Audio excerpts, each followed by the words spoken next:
خطبے کے 4 حصے ہیں. پہلا حصہ اللہ پڑھا گیا, توحید پڑھی گئی, توحید کی صفات پڑھی گئی, اللہ کی ذات پڑھی گئی, اللہ کی صفات پہ سیدہ نے ایسے بات کی مجمع خاموش.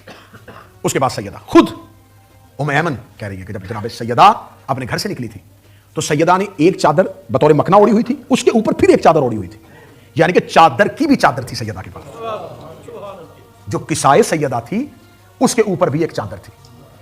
اور کنیزیں کہتی ہیں کہ سیدہ کی چادر جو ہے وہ زمین پہ ایسے خط کر رہی تھی کہ پاؤں کے نشان بھی چادر مٹا رہی تھی.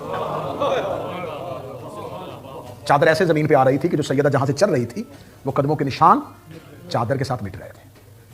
سیدہ آئیں, سیدہ نے آ کے پہلے, میں فضائل ابھی پڑھ رہا ہوں, سیدہ نے پہلے آ کے ایک ٹھنڈی آہ بھری. یہ آہ مظلوم کی آہ تھی.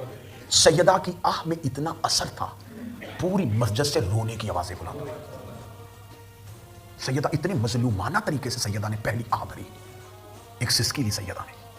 پھر اس کے بعد سیدہ نے اپنے آپ کو صبر کیا, صبر کر کے گفتگو شروع کی, اللہ کی وحدانیت پڑھنی شروع کی. اللہ کی وحدانیت پڑھنے کے بعد سیدہ نے کہا سنیں میں بتاؤں, اللہ نے ایمان کے ذریعے تمہارے دلوں کو شرک سے پاک کیا. بی بی علتیں بتا رہی ہے, وجہ بتا رہی ہے, دین کی چیزوں کے واجب ہونے کی علتیں زہرا بیان کر رہی ہے, جبکہ یہ حق تھا تخت پہ بیٹھا خلیفہ بتاتا کہ دین کیا ہے.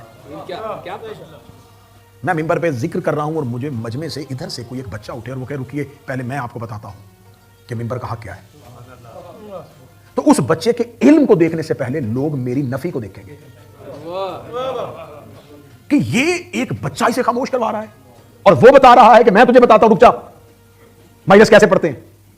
اچھا وہ بیٹھا ہوا ہے خلیفہ رسول ہونے کی حیثیت سے اور زہرا کہہ رہی رک میں تجھے بتاتی ہوں دین کیا. یہ جنگ نہیں ہے تو اور کیا ہے. سیدہ کہتی میں تمہیں بتاتی ہوں کہ اللہ نے ایمان کے ذریعے دلوں کو شرک سے پاک کیا.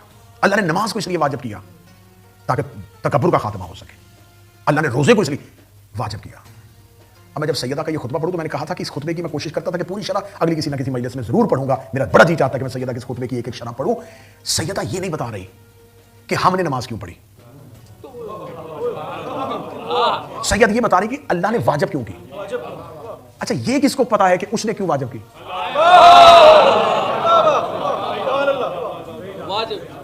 نظر شاہ صاحب ہم یہ تو کہہ سکتے ہیں کہ ہم زمین سے اناج لیتے ہیں, عمران بھائی ہم یہ دے سکتے ہیں کہ ہم زمین سے پانی لیتے ہیں, لیکن ہم میں سے کون یہ دعویٰ کر سکتا ہے کہ میں بتاتا ہوں کہ اللہ نے زمین کیوں بنائی تھی.